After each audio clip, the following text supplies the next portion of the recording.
in Nashville, and has been with his record label forever and ever, and they all seem to be kind of bored with each other, and there's talk of change in the life of Alan Jackson. Really? Yeah. What does that mean for him? New record label? Or? Could be. I don't know. New adventures for Alan Jackson.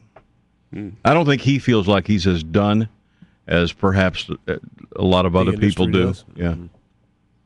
So is he still a Coliseum act? Is he still packing Coliseums? Oh, yeah. Will he ever go to Performing Arts Center status? He might by himself with a guitar. I don't think he'd ever bring a band to the Performing Arts Center. He doesn't need the money. Right. I mean, he's made enough. He could never do another show again and be just fine. Yeah, I think he's doing this, I think he's still doing it because he likes to do it. He just wants to do it. Yeah. But so he's going to pick and choose maybe where he's going to go, the size of the venues. I think you've got a lot of those artists who are in that position. I think you've got, like Toby did. Toby walked and did his own thing, and that's worked. And I think that's given a lot of them the courage to look at doing the same thing. Doing the same thing. That's right. I think McGraw's probably in that position by now. Reba is probably close to that position by now. And a lot of these artists, I say a lot, some of these artists are, like Zach Brown, for example. I mean, they're even to the point where they're making their own merchandise now. Yeah, he does everything himself. It's his company. I mean, he's got everything wrapped up. Yeah, he makes his own T-shirts, his own keychains. He does all these stitches, all that. Yeah, himself.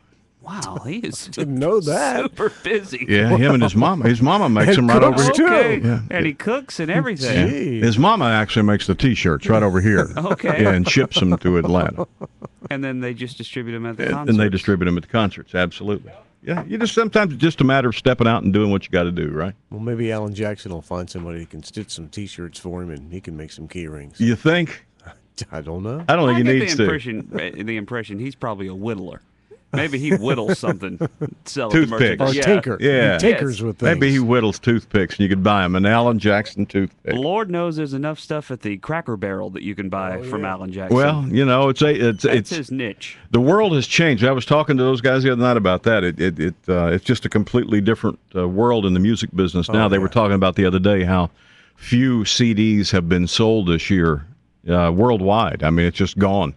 Because people don't do it that way anymore. No, that's not the way they do it. And they'll give you, I was kidding about it, I said, used to people throw a huge concert to sell, 100,000 CDs. Now they'll give away 100,000 CDs to throw a huge concert. Yeah.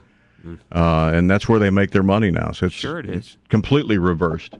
And some of these guys are deciding, you know what, I'll just do this on my own. And I think they will. And I'm not sure how the artists feel about iTunes and those type things. I think they have to accept it because that's where we all buy our music now. Well, I don't know that they like it. Again, I think it's a 99-cent. Come in today and get it for 99 cents, and it'll lead you to buying a ticket for their next show. Yeah, I think that's the way they look at it. So, all right, so we take a loss on that one. They'll be at the show. They'll buy a $40 T-shirt. Sure, that's the way they have to look at it. And I guess that's why T-shirts are so expensive now. I mean, it crushed me to buy a $35 T-shirt. I'm sure it did.